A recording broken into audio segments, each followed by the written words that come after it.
I like to say that.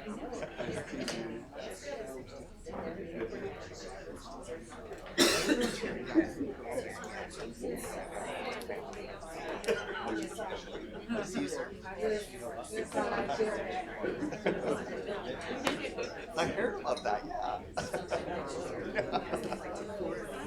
Plus, she's in you're on Bull Mountains, right? Yeah.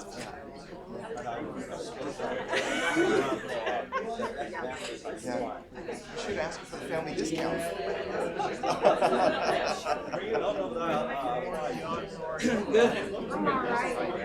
Yeah. I didn't do anything. I'm just getting old. Yeah. Yeah.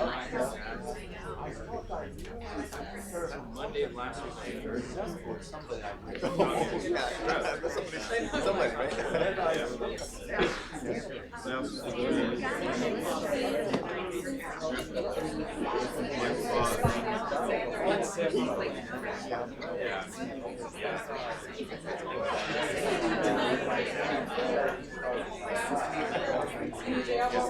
That's my brother. Never see you.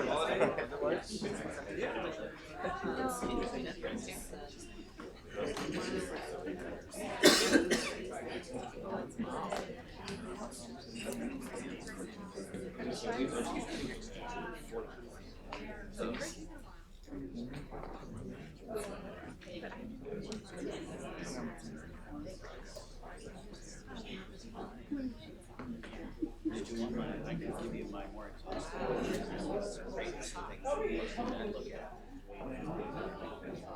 And I've actually got the legislation.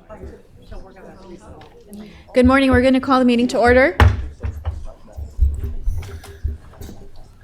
And I'll call for a motion and second to grant a leave of absence to Commissioner McDonald, who is out of town. So moved.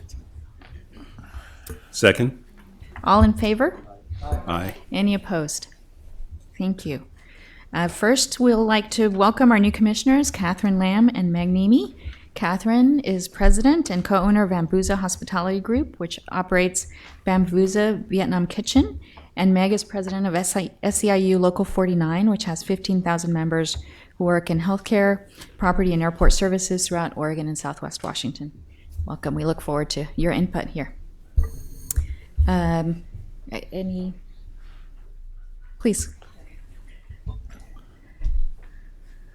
Hit your microphone there. There you go. I'm on. Good morning, Madam President, and thank you for your kind introduction and warm welcome. I would like to take a moment to recognize Commissioners Tom Chamberlain and Gary Young for their service and dedication. They have set a great example for those of us as new commissioner as we work to serve our community and better the lives of our fellow Oregonians. As I look across this table, I'm encouraged by the diversity of talent, experience, and passion represented. We all have equal responsibility to ensure voices are heard as we make our decisions. My lived experience as a first-generation immigrant, learning English as a second language at Dave Douglas High School, and growing up in a poor working-class family in Southeast Portland has helped shape the equity perspective from which I view the important work I do every day. To my commission colleagues, I'm humbled to serve alongside you, the Port executive team, the staff, and our stakeholders. I look forward to working with all of you to shape the Port of Portland's exciting future. Thank you. Thank you, Commissioner Lamb. I will call for motion and second for approval of the minutes of the regular commission meeting of November 13th, 2019. All those in favor? Aye. Any opposed? Thank you. Curtis, if you could provide the Executive Director's report, please. Perfect. Good morning, Commissioners. In particular, welcome, Meg and Catherine. Really a pleasure to have you both here. I would like to draw everyone's attention. Oh, they just went away to the safety champions up there on the board. Again, highlighting the work of port employees who are working, one, to help themselves be safe, but also help their coworkers be safe. Really happy to see a good diversity of representation of port divisions up there. Stan, I wonder if you'd help us this morning with the safety moment. Sure. Every day, lives are shattered and lost on our nation's highways and roadways as a result of alcohol, drugs, and distracted driving. The statistics are alarming. In 2018, impaired driving took more than 10,000 lives. In the U.S., almost 30 people per day. During National Impaired Driving Prevention Month, we reaffirm our commitment to preventing tragedies from impaired driving by educating on making the responsible decision to drive sober. In addition, our Employee Assistance Program, Cascade Centers, is featuring a rideshare promotion this month, helping us to be safe while enjoying holiday festivities. They are offering a $10 reward in the form of an Amazon gift card towards the cost of an Uber or Lyft ride. Operating a vehicle while under the influence of alcohol, drugs, or certain medications can have devastating consequences. Drunk, drugged, or distracted drivers experience diminished judgment, decreased motor coordination and reaction time, putting passengers, pedestrians, and other drivers at grave risk. This holiday season and every day, we urge people to choose wisely, act responsibly, drive sober, and implore friends and loved ones not to get behind the wheel while impaired. By educating our workforce and communities on the importance of driving sober, we can help avoid loss of life, debilitating injuries, and unbearable heartache, which prevents people from enjoying full and happy lives. That's my message, Curtis. Great. Thank you, Stan. Appreciate the message today. Well, a lot going on here at the port, and just very briefly want to run through some of the activity both at PDX and on the marine side. As I think you all know, we opened a new exit toll plaza out here last month with 2 additional lanes. We'll be getting ready here very soon to demolish the old exit plaza and start constructing a new rental car center out here to the south. Really excited about that. On November 13th, we moved the Horizon flight operations to Concourse C and closed A. Concourse A. We'll start the demo of Concourse A in January. We had the good fortune of having Timber Joey out here in the end of November, I think, to do a ceremonial cutting with a chainsaw of Concourse A, starting the demo. Just a really exciting time. You'll note out here at Concourse E, the glass is all on. That was 350,000 pounds of glass added. The team is still on schedule and on budget, I'm very happy to say. Just thrilled to see E Concourse Extension Terminal Balancing Project moved to the final stages out there. We're excited actually this month to welcome Mike's Burgers food cart to PDX in December. I think we talked about this a month or so ago. I want to thank a quick shout out to Bernie Foster, founder and publisher of The Scanner, who put us in touch with Mike. The owner of Mike's Burgers is Michael Foster, who's been running all of the food service at OHSU for the past 30 years, but this is his first independent business venture. Really excited about that. On the marine side of the business, as we've talked about before, we're really excited about the return of weekly container service to T6. That should begin here with SM Lines in January, getting goods from Oregon producers, manufacturers, and growers to Asian markets with direct service leaving from the Port of Portland. The first service will come from the Port of Ningbo, China, and as I mentioned, in January. Really excited about that. Finally, on the business side, we extended the Portland Diamond Project's due diligence period for T2. I mentioned for 6 months. We've talked about this in the past, but we're really excited about the opportunity that baseball at T2 represents. We'll see how it goes for them. We're rooting for them, as it were. We're giving them 6 more months to figure out if that's going to work as a site or not. And then internally, finally, the port has again been honored as among the healthiest employers in the nation. After taking home first place in Oregon, the 2019 Oregon's Healthiest Employer for Mid-Sized Organizations, we placed number 13 on the Healthiest 100 Workplaces in America list. So a great shout out to the team driving internally and to Port employees who are participating and engaging in our wellness efforts. It really helps both on the wellness side and on the safety side. So congratulations to Port employees on that. Madam Chair. Finally, on a festive note, I think if we're ready, we have a quick holiday greeting card.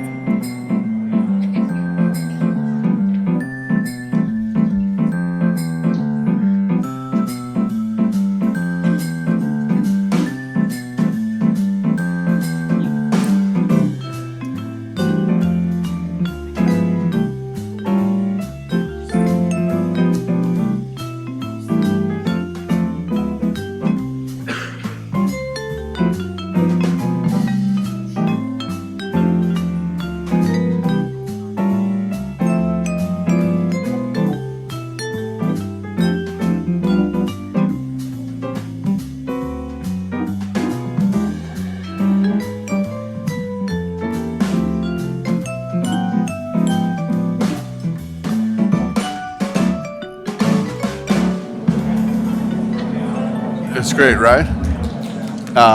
This is the holiday card that our digital media team put together. Probably once was enough. Thank you.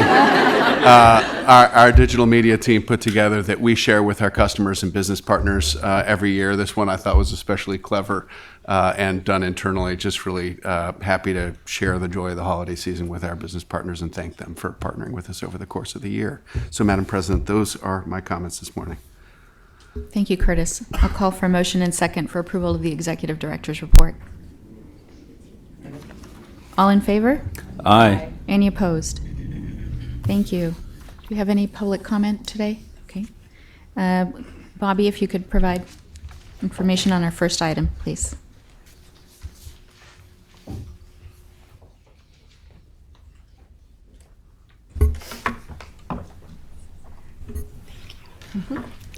Good morning.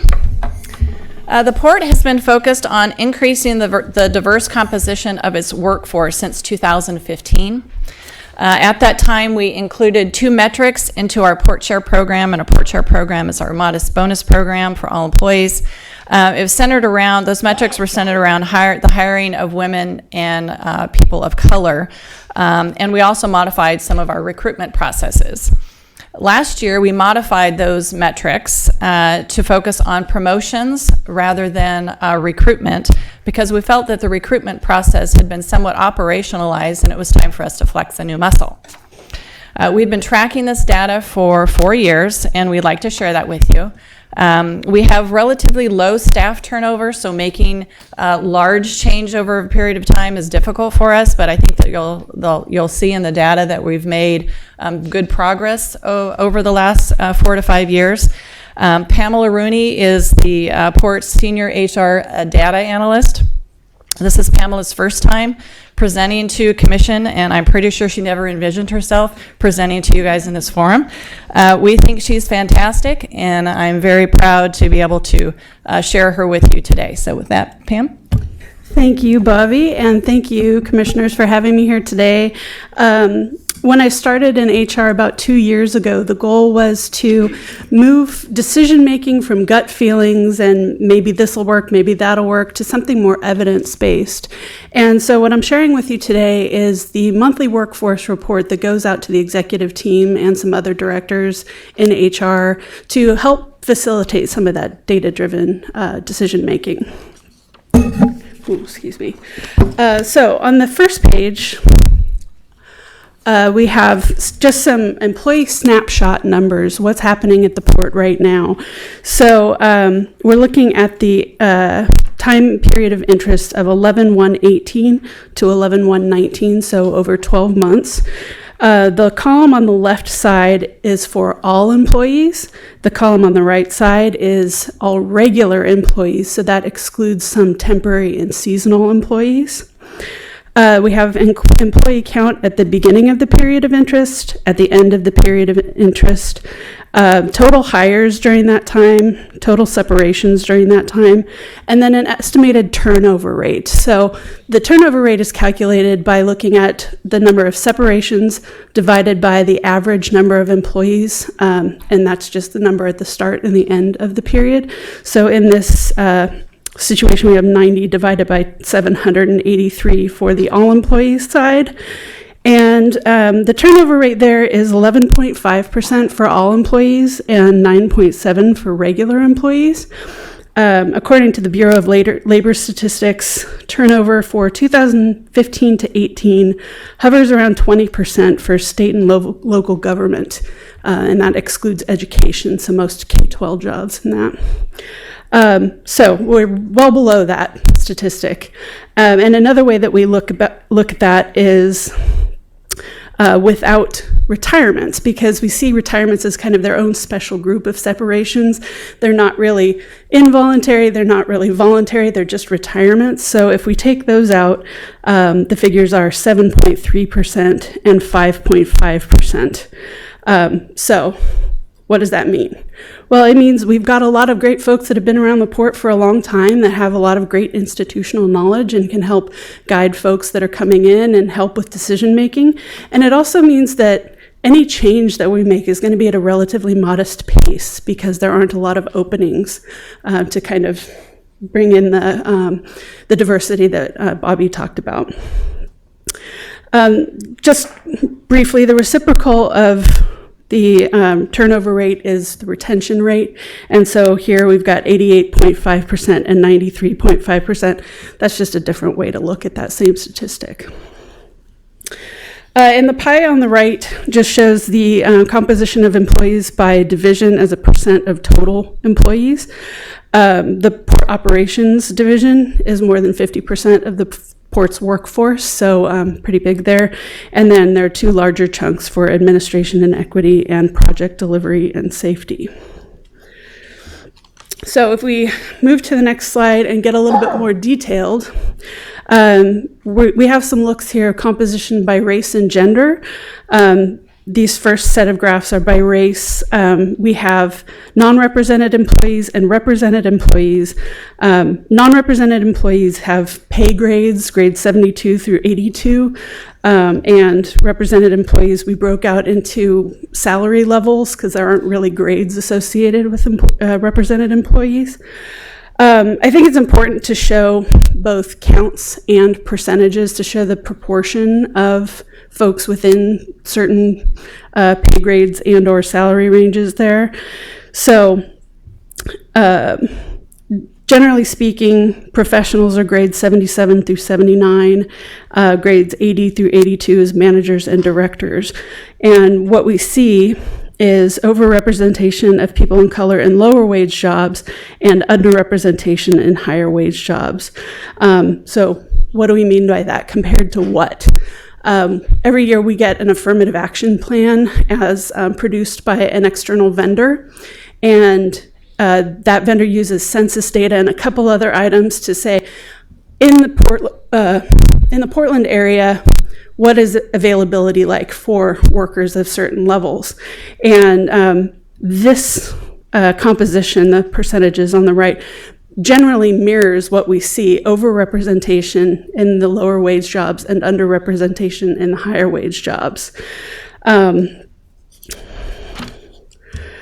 And what we want to do is contribute to leadership now by bringing in more folks in those 80 to 82 grade jobs and some of the higher wage represented jobs, and also to build the bench strength in those middle grades so that we've got a pool of people that will be leaders in the future. And many departments have already started this by creating clear pathways, whether it is reorganizing so the career pathway is more clear, whether it's creating supervisory opportunities to make internal candidates more competitive for future recruitments, and sometimes even allowing internal hires to develop in the next level so that they can really make it in that level and then the next level above that. And then moving to the composition over time. We chose 2015 as the anchor point for looking at race composition over time at the port because, as Bobby mentioned, that's when the port really made diversity, equity, and inclusion not just something we were thinking about, but something that was a focus and something that we really wanted to bring to the forefront.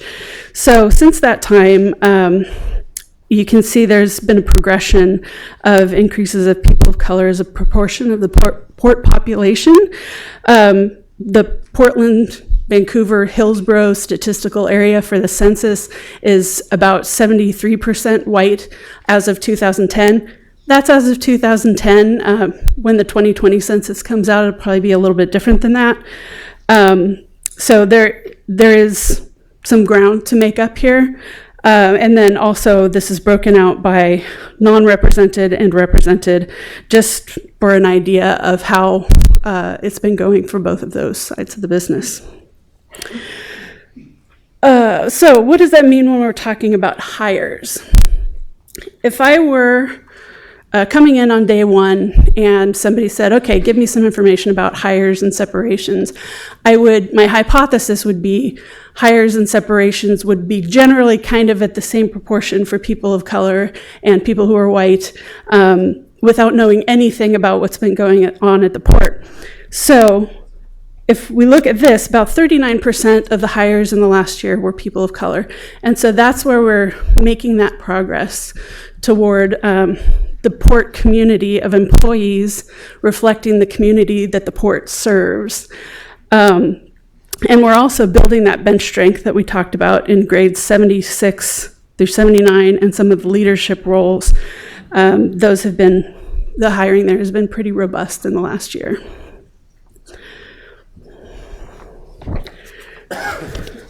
For separations, this looks a lot more like the actual proportion of employees in the port population. So along with that hypothesis that I mentioned, that all things being equal, you would kind of see the proportion of employees being the same for hires and separations, and that's what we see for separations. And another piece of news is that those middle grades and the leadership grades and some of the higher wage represented jobs, there hasn't been much attrition there. So we're good. We're retaining employees of color and building those groups at the same time. So for women, it's a similar story. It's not the same story, but we do see overrepresentation of women in lower paying pay grades and lower paying represented jobs. And the place where it's most noted is in grades 79 and 80 in particular, and that's senior professionals and entry-level management. Those are where the real opportunities are for non-represented employees and getting some more women into the represented workforce. I know that the recruiters reach out to Tradeswomen of Oregon and some other organizations when there are open recruitments.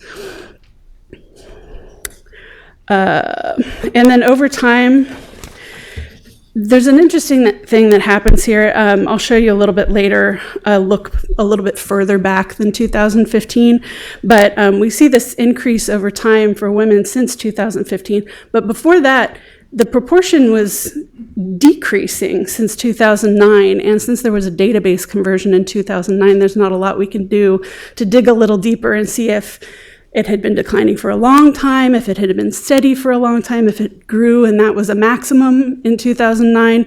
But we're about the same level as we were in 2009 right now.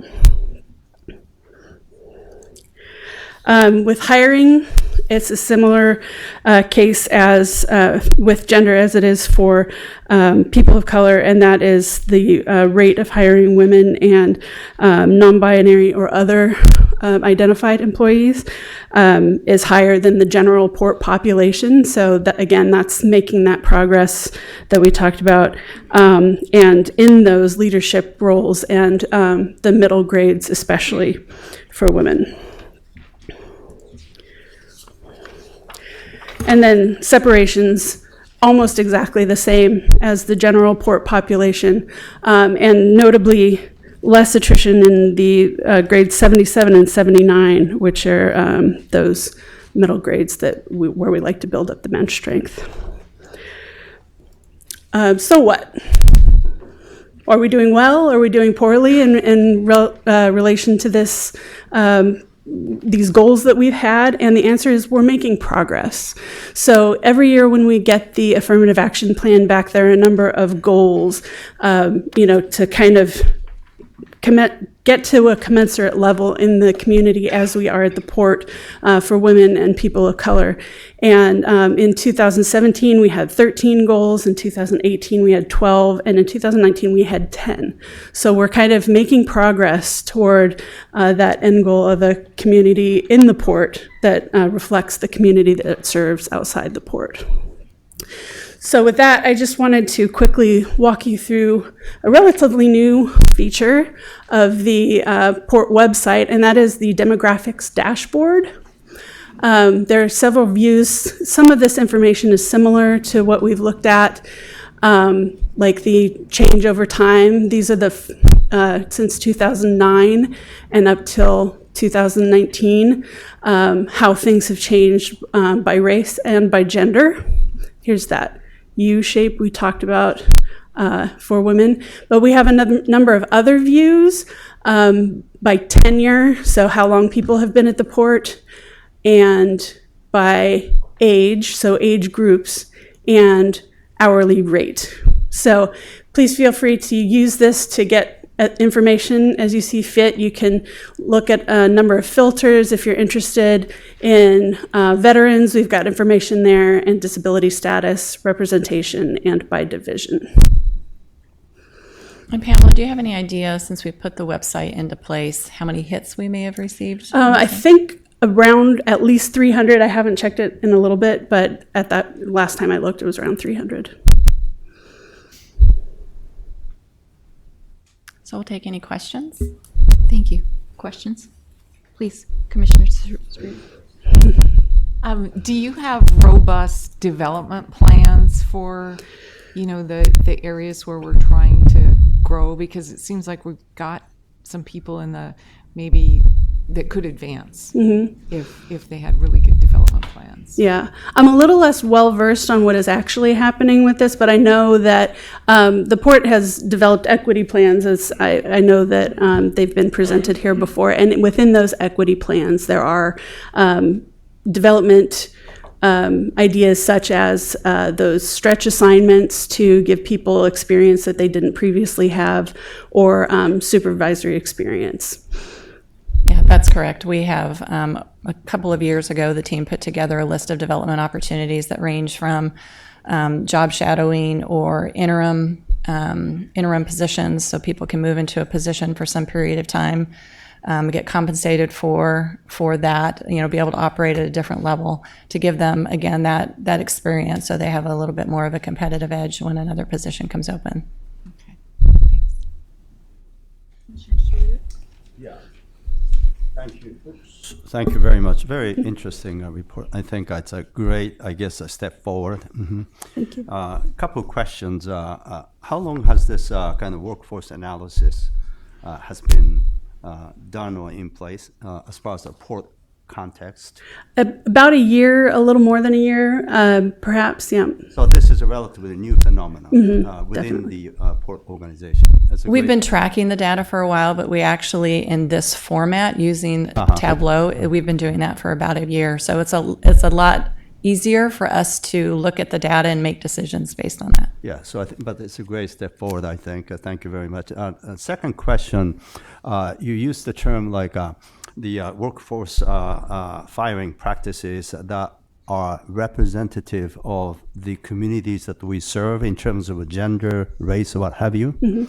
So if I'm missing, forgive me, is there any information relative to what kind of a community, that we have in terms of gender, race, and this and that? We have that information that next time you have a presentation such as this, would you be able to include that, the community information, what the gender composition, what the race composition, this and that. So at least we have a basis of a comparison good point, as to our practice relative to the communities that we are trying to look at. Yeah. So, you know what I mean? I don't think that The Portland Metro data versus what we're looking at, which is broader. I'm not asking you to do it now, but the next time that'll be Yeah. great. No, it's Yeah, good. and It's good. Yeah. We do have it. It's a little bit of a squirrely report to look at, but it is informative, especially in those certain grades where the underrepresentation and the overrepresentation happens. It's pretty immediate to see where there's been progress and where we need to make more progress. Yes. Well, anyway, thank you very Sure. much. Appreciate it. That's it. Thank you very much for the report, and I have to admit, this is a lot of information, and there's absolutely no way to digest so much of it. And so this is my non-fat latte review later today. I want to first commend the board for taking the time to compile this data and to make sure that it is a resource across the operation and the organization. One of the things that really does stand out is that we're looking at kind of bookends. We're looking at how we attract, how we retain, and then the pace and the reasons for which people may leave the organization. That space in between, though, is what's critical, because the port is a number of businesses. The factors that impact engineering are different than operations. I mean, when you begin to unpack what we do, the challenges around making gains in these areas are very different. So I would hope that a part of the work that's done is working in that space between how we attract and how we retain and how we optimize the folks we're willing to bring in, whether it's employee resource groups or beginning to compare ourselves by sector or by work area to other gold standards. I mean, there are things that will allow us to learn quickly and to learn well. And I would encourage that, because this is great information, but if it sits and if it's resident only in your department and it's not a part of how people begin to build their strategies around development and retention and becoming an employer of choice, then there's a missed opportunity there. So I do want to commend, and I just hope that this is on everybody's framework in terms of their planning and strategy development going forward. Yeah, thank you for that. And I can comment on that. This time last year, the commission approved the port's consolidated equity plan. And in that, there are three goals. The second goal is all around workforce development. And we will come back to this group, I believe in June, and present some of the data after 1 year of the plan implementation.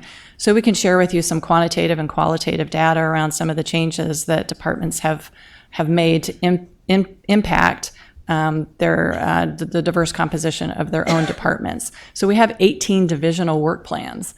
And so they did take workforce was one piece of it. So they're within their own areas looking at how they can implement and affect change. So again, we'll share that with you sometime this summer, so you can see some of that data as well. Sure. So we recently hired someone to do what we called a rapid assessment of our DEI program. And she came in and interviewed a variety, just a host of employees.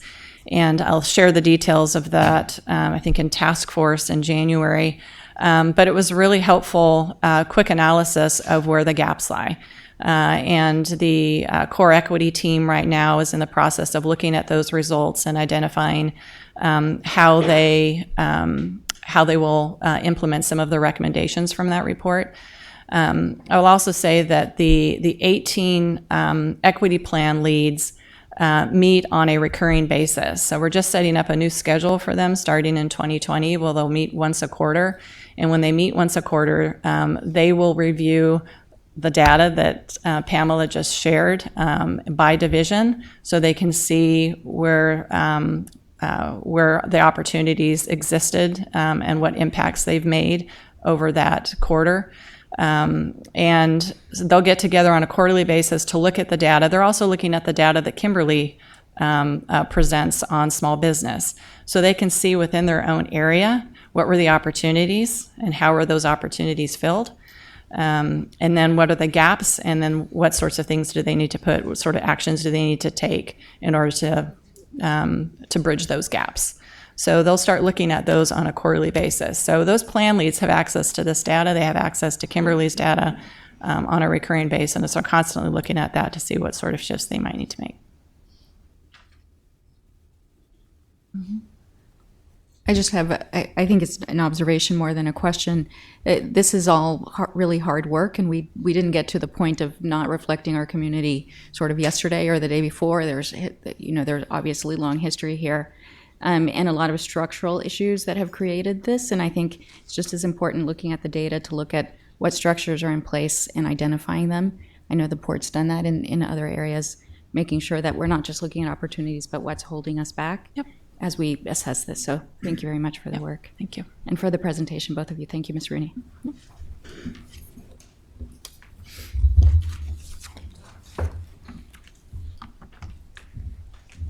Dion Denson, please, for the next two agenda items.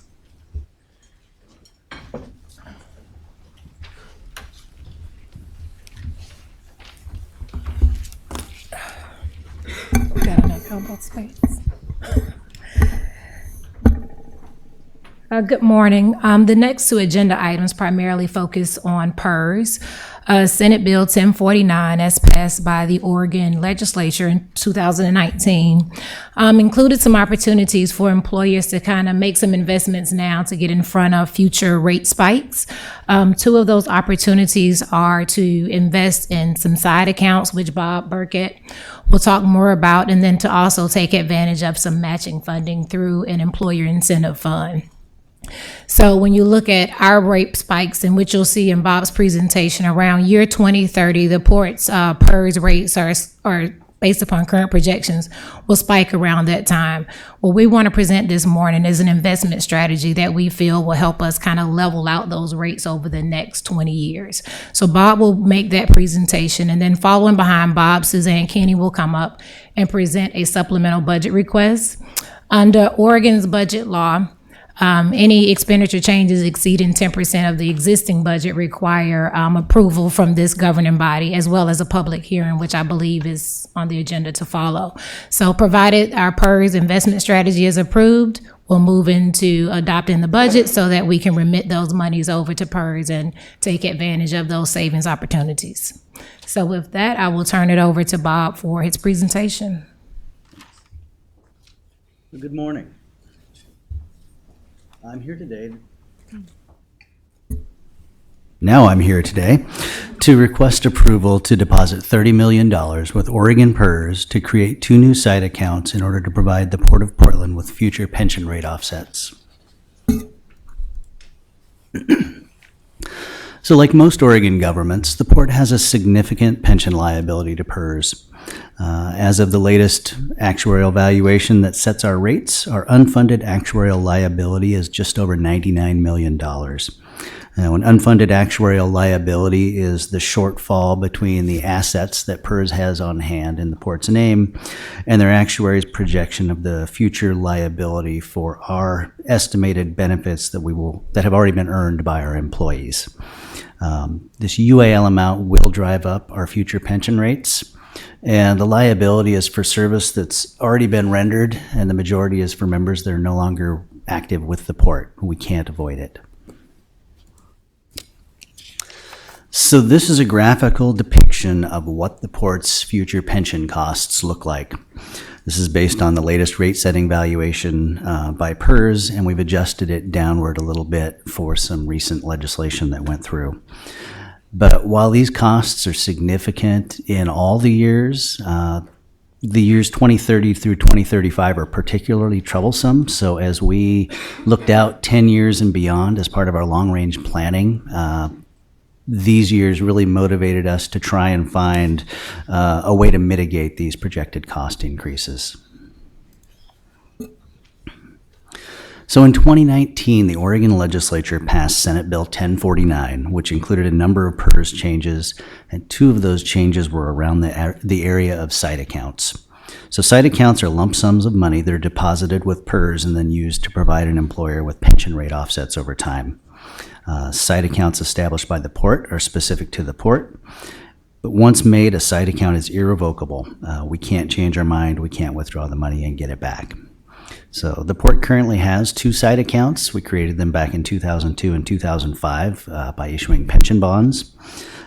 These accounts are currently providing the port with about 5.5 percentage points of rate relief versus the rates that we are paying right now. So these accounts run out in 2029, which is a major driver for that rate spike you saw starting in 2030 on the prior slide. So the new rules around site accounts. Employers establishing a new site account of $10 million or more have a new ability to defer the rate relief period. This allows us to plan ahead, put aside money now, and then address our projected future cost increases. This is a statutory change that a group of port staff have been working on, worked through the Oregon legislature in 2018 and 2019, and we were successful. The other side account provision in Senate Bill 1049 was to capitalize the Employer Incentive Fund. The Employer Incentive Fund was created in 2018 by the state legislature but had no money attached to it. In 2019, they authorized $100 million to incent employers to create new side accounts. It's worth noting that bond-funded side accounts, as well as side accounts with deferred rate relief, are not eligible for the incentive funds. But within the framework of the program, the Port's Incentive Fund eligibility is nearly $5 million, which is 5% of our UAL is how they calculate that.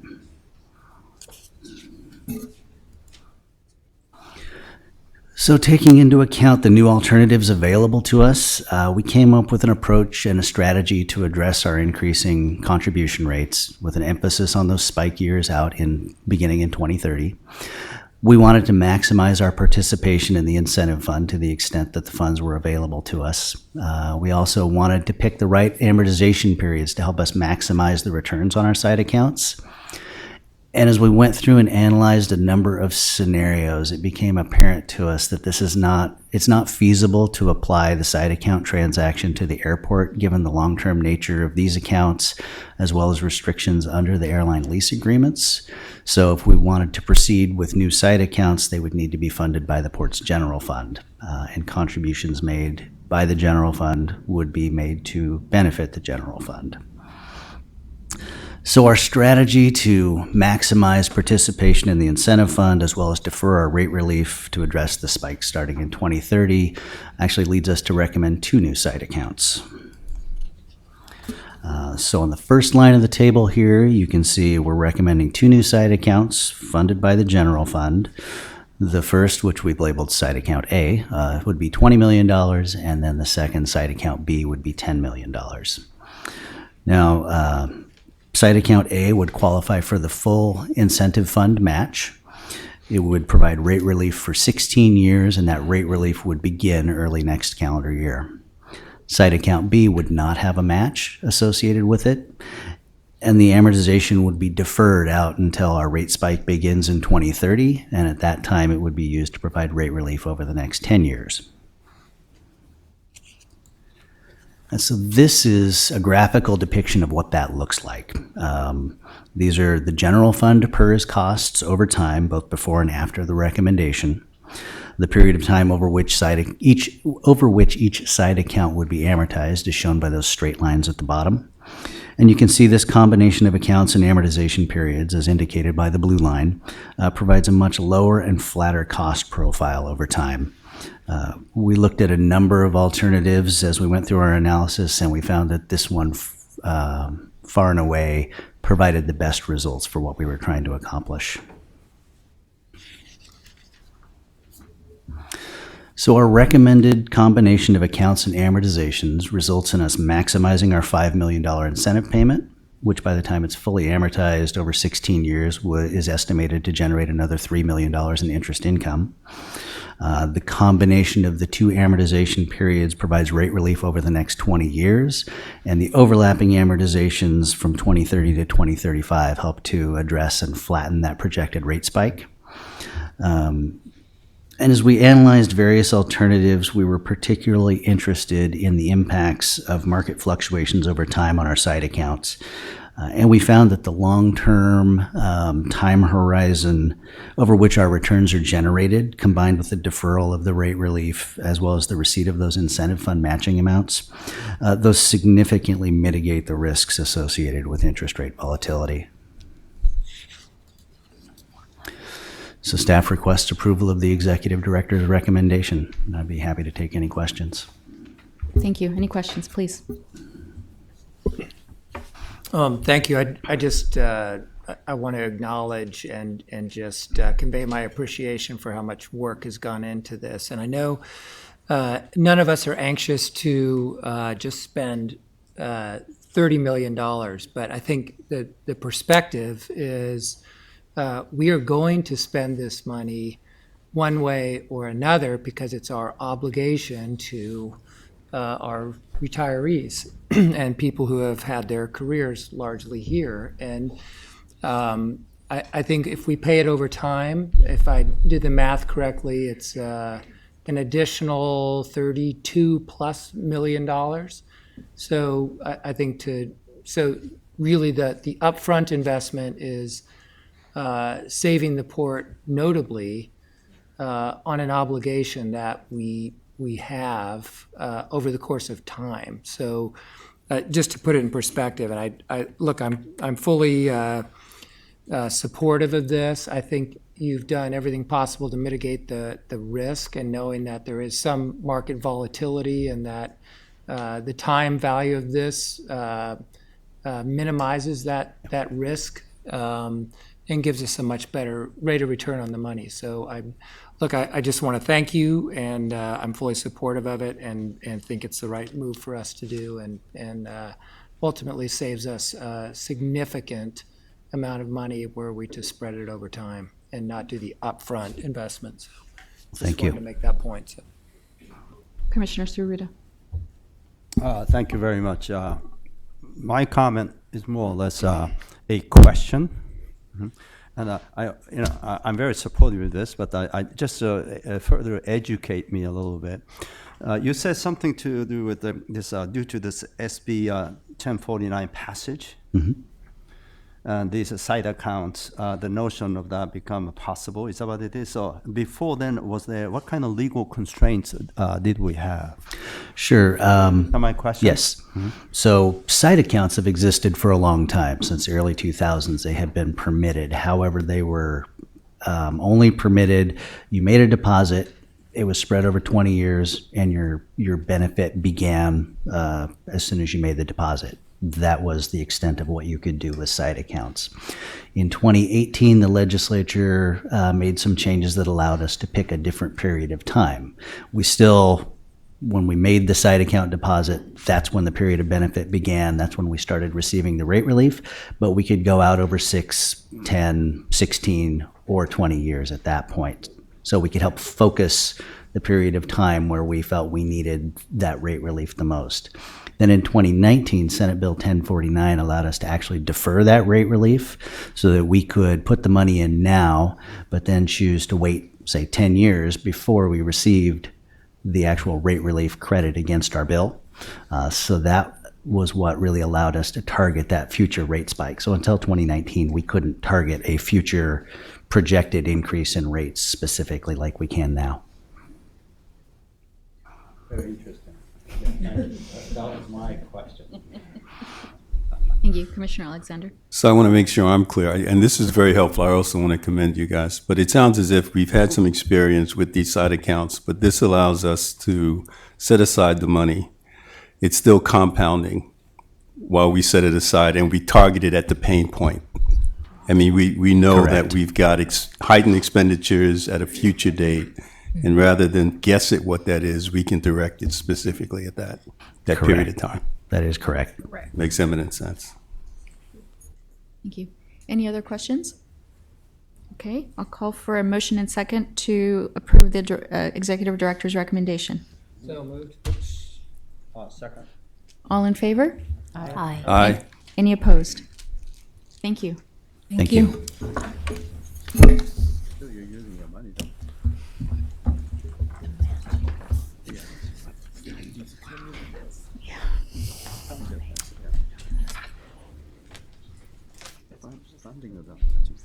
So we'll move into the second action item, which is the supplemental budget that I mentioned required for us to adopt the money into the budget and go ahead and remit the money to PERS. But we also included 2 other line item adjustments to align the budget on the general fund and the aviation side. Since we were coming this morning, we took this as an opportunity to include those in this action item as well. Thank you. Good morning. So as Dion mentioned, the primary driver of the supplemental budget is to provide for the deposit of the $30 million with PERS. And the 2 additional items that we are also including in the supplemental budget presented today include appropriations for the new container service at Terminal 6 and providing for some refunding costs for the PDX Revenue Bond Series 20 that is anticipated later in the spring here.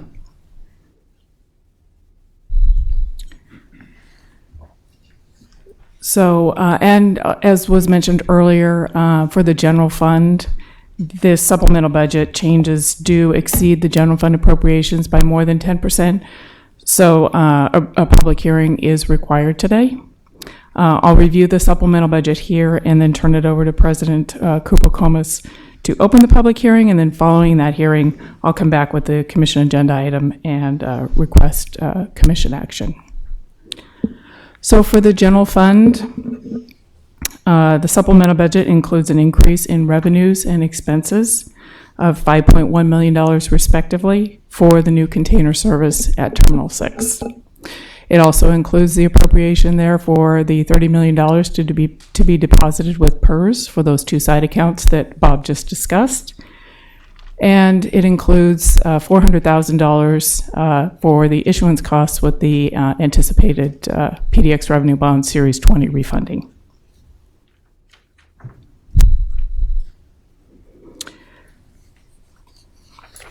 So following approval of this supplemental budget, the total port budget will increase by $5.1 million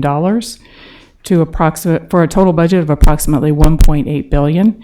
The supplemental budget has no impact on the port's fiscal year 2019-20 property tax levy. And at this point, I am happy to answer any questions and turn it over to President Kupel-Comas for the public hearing.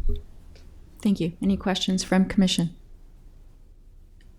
Thank you. We'll open a public hearing and ask if there's anyone who wishes to comment on the port supplemental budget. Okay. Hearing none, I'll call for a motion and second for approval of the executive director's recommendation. Second. Any further discussion? All in favor? Aye. Any opposed? Thank you.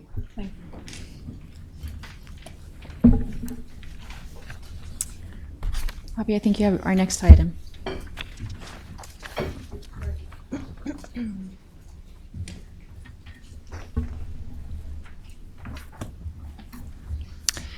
The IT staff perform heroic efforts every day to maintain more than 100 systems used for port business operations. The time and resources required to support PDX Next program have stretched our resources beyond capacity. Therefore, we've completed an RFP recently for on-call consulting and project support service contracts to augment existing resources. Linda Dyson is our Aviation and Technology Program Manager, and she's here to present a recommendation to award 3 personal service contracts. Thank you, Bobby, and good morning, and special welcome to our 2 new commissioners for joining us. As Bobby mentioned, we have a lot of work to do in IT, and the PDX Next program has been a tremendous increase Curtis already mentioned some of the things that happened in just the last few weeks. The exit toll plaza and Horizon Operations moving to Concourse C, IT played a major part in both of those projects, and we see lots more to come. Based on that, we anticipate that we're going to need some outside services on an on-call basis for work that we need either assistance or some skills that we don't already have in-house. So we've put together this RFP for consulting services. And it's not going.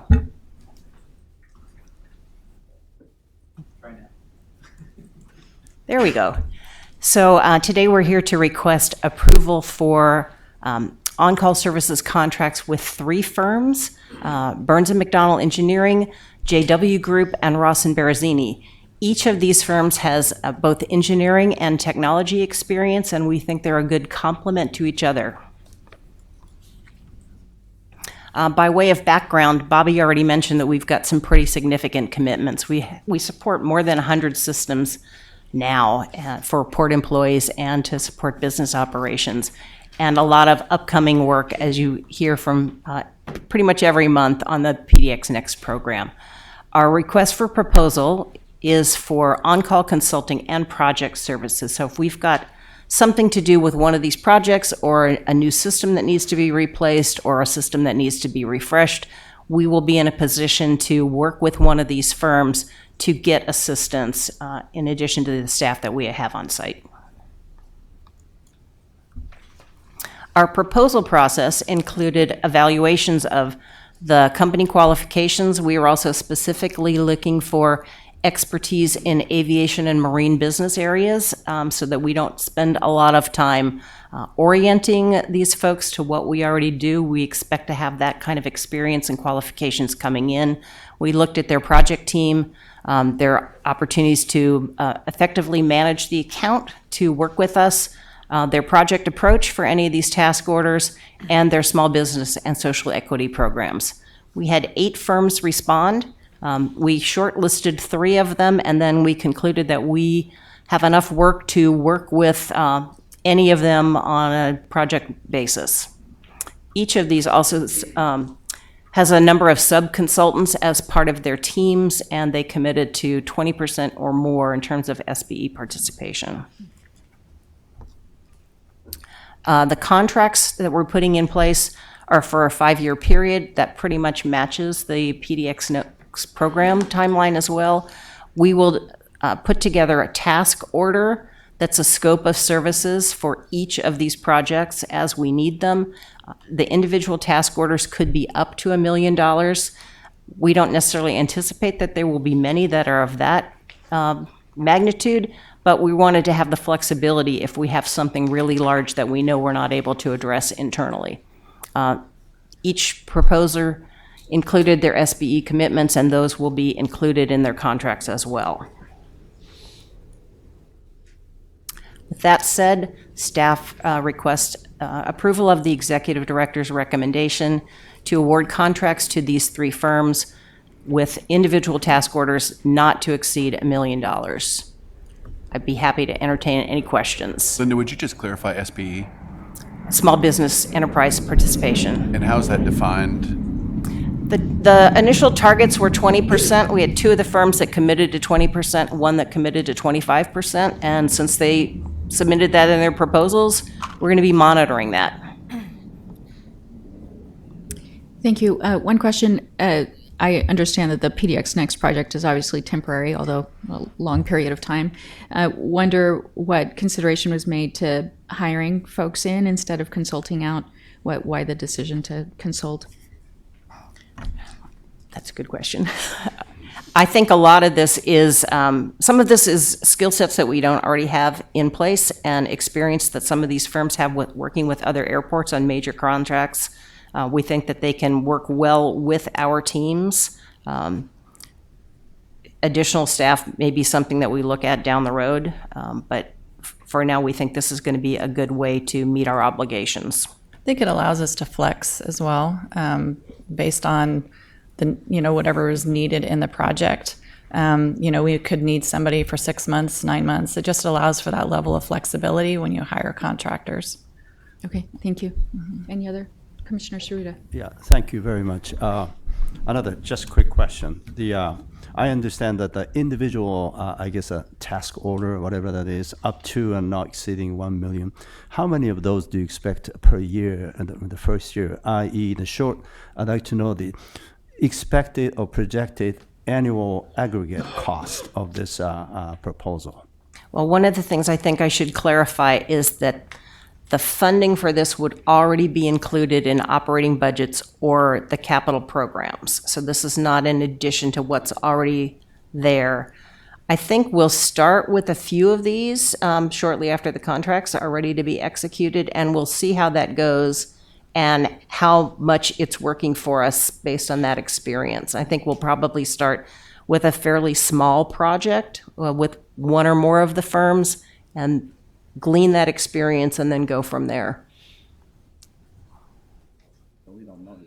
I don't think we have an answer to that yet. We probably have, in addition to the major programs for PDX Next, we probably have 20 to 30 active projects that the IT department is participating in, and we're going to need help with some of those.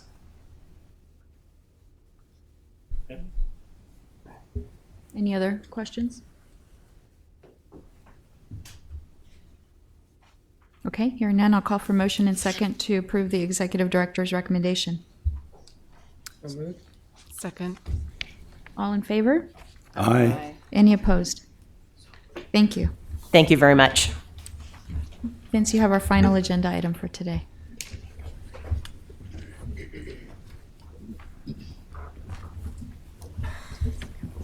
Good morning. It's our next round of Terminal Core contract amendments. We'll be here for the next few months going through each of these. We have two of them today. One is for Burns and McDonnell for a commissioning contract, and then the second one for Hoffman Skanska for some early support services work. We'll let George go through the details, but certainly Catherine and Meg will spend some time here in the next month really doing a much deeper dive on the program so you can get a whole lot more depth and detail on what we're doing, because we'll be here frequently. Thanks, Vince. So this morning we're asking for two commission items. There we go. The first one is to amend the Burns McConnell Engineering Company's construction commissioning contract for about 1.9 million. I want to just bring it as just pure serendipity that Linda also had an amendment with our contract with Burns and Mac. They're a major multinational engineering, design, and construction firm with about 7,000 employees located all over the place. So it's just totally different contract terms we'll be dealing with here. And then also amending the Hoffman Skanska contract for job site trailer procurement and some building remodel for about $2 million. I'll go a little more detailed than we've done, and I know a lot of you have seen this before with the new commissioners. Our current building is stitched together a number of buildings from 1956, central area up until the late 1990s with terminal expansion south and north, all built to different seismic standards. So part of this project is we'll be improving the seismic resiliency of the terminal complex by building a 180-foot addition, the back of basically the food court, and then removing the most seismically vulnerable sections of the existing building, which is the mezzanine and the roof of the older building. Currently, we're doing about 20 million annual passengers and very crowded throughout the security, especially we'll be designing the new building for 34 million annual passengers, which should get us to about 25 years past the completion of the project, and designing flexibility to be able to react to differences in security processing and passenger ticketing as time goes forward. Our currently building is running about 220 EUI. EUI is an energy utilization intensity, which is the measurement of the amount of energy we use per square foot of the building. Currently it's about 220. With TCOR, we'll be designing about 100. So a significant increase in the efficiency. We'll also be putting a ground source system in, which will pull water from the Troutdale Aquifer, send it through a heat pump, and then send it back to the aquifer. This will allow us to be about 95% fossil fuel free for heating the terminal building. And the goal while doing this is to continue to provide world-class customer service that we're known for. Here is a image of the Concourse B. One of the contract amendments today is for commissioning of Concourse B. Commissioning basically services are around trying to validate and prove that the system components are designed, operated, and installed per our requirements.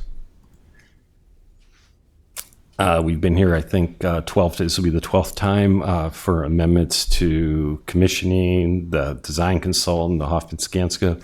We'll come back a lot over the next year, not just for Hoffman-Skanska, but also for ZGF for design, as well as from testing and specification services. From a construction standpoint, as Curtis mentioned, we moved Horizon operations just about a month ago to the end of Concourse. At the end of Concourse C, Concourse B main demolition will start sometime in January timeframe. We've actually took the opportunity to have the police and fire do some live exercises in Concourse A that they wouldn't normally have with passengers around, and also did a little bit of damage that will help with demo. So Concourse B construction will complete May of 2021. We'll begin construction on the T-Core portion with some enabling work that'll start late springtime, and then the main portion of the work begins June when the terminal balancing Concourse C extension completes, and it'll take about 5 years overall construction. So as Vince mentioned, we bring in a lot of contracts for the Hoffman-Skanska. These are all planned contracts, a part of the process we go through. January will be a couple of small miscellaneous contract amendments to support the project. The biggies start in February with the construction of the logistics center. So out by the fire station, we'll be doing a lot of prefabrication work and prepping the mezzanines, the new penthouses, as well as the roof. So we'll be building that area.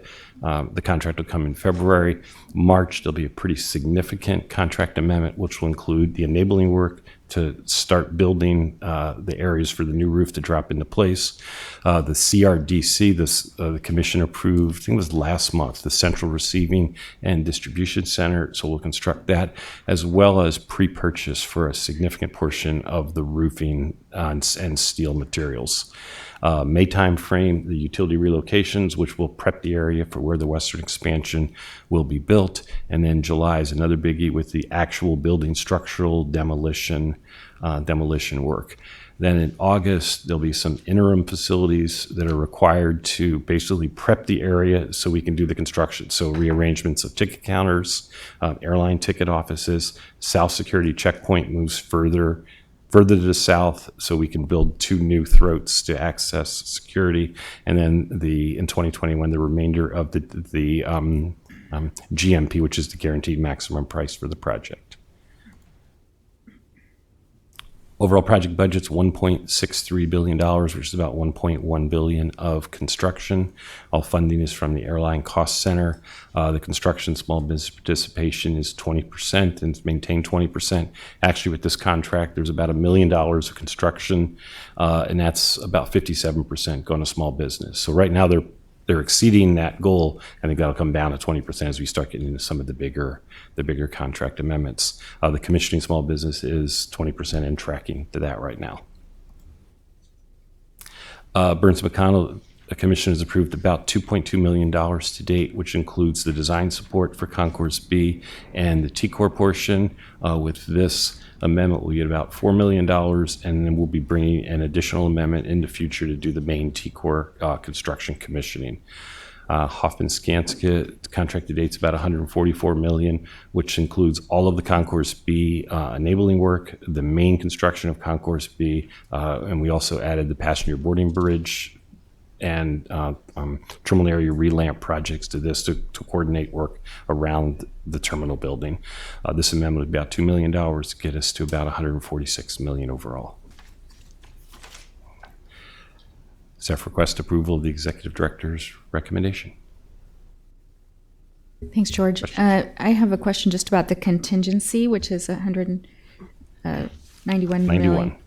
And are we comfortable with that number? Is it because it's early construction or in the construction phase, or? It's a good number. Were we comfortable? I would love to have more, but for where we stand right now, we think it's a valid number. We've got about 5% built into the contractor's contingency, about 8% in design, and then about another, about 10% in design, and about 8% in port contingencies. So overall, it's a good number. There's just a lot of things we don't know until we really get into the building with some of the old 1956 stuff and how do we actually do some of the demo.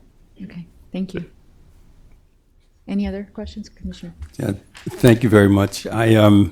Conceptually, this is kind of a new scope of work. I mean, as I read it, I was trying to sort of come to an understanding. It sounds as if it is both quality assurance, compliance. Let's make sure we are on the path that we intended to be on, and everybody is sort of aligned as we would, as they've been charged or contracted. If there's a variance from that, if there's a finding that at some point we're on thin ice in somewhere relative to the project, who is accountable for now redirecting that back to correction? Does this group have authority to say these are the things that we think need to happen in order for us to now be in alignment, or is that a charge back to you? No, or? they have the authority to let us know, and then we direct the Hoffman-Skanska team to make sure they don't have direct authority to direct the contracting. But if they notice something is not being done properly, that goes to us, and we direct the Hoffman-Skanska team. Okay, so this is an arm's length sort of quality oversight that is continually sort of just looping through the work. It is, but we're asking them to really work closely with the design team and the contracting team. So they're working hand in hand together with making sure it's done right. So it's really not it's not intended to be a test at the end. It's let's work all the way through the process so we make sure when we get to the end, it's working right. Okay. Just for Concourse. Fascinating. Thank you. This is just for Concourse B, yeah. So later. Just for Concourse B yeah, work. right now it's just for B. So we'll do that again. If I said Yes. yeah, There'll be lots more. Thank you. Any further questions? George, we just clarify, we'll do this again in T-Core. This is a part of the budget. This is part of the plan. Yes. It's that the contract needs to be approved by the commission. So the sort of the underlying here is, where does that sit? It sits in the plan and the project team. Yeah, to develop it's that. in. If I go back to a couple slides, we've got other contract portion of it. It's rolled in and planned in for the other contracts. Thank you. So I'll call for motion and second to approve the executive director's recommendation. Second. Any further discussion? All in favor? Aye. Any opposed? Okay, thank you very much. We'll call the meeting adjourned. Thank you. Just like that. You did it. Now you killed it.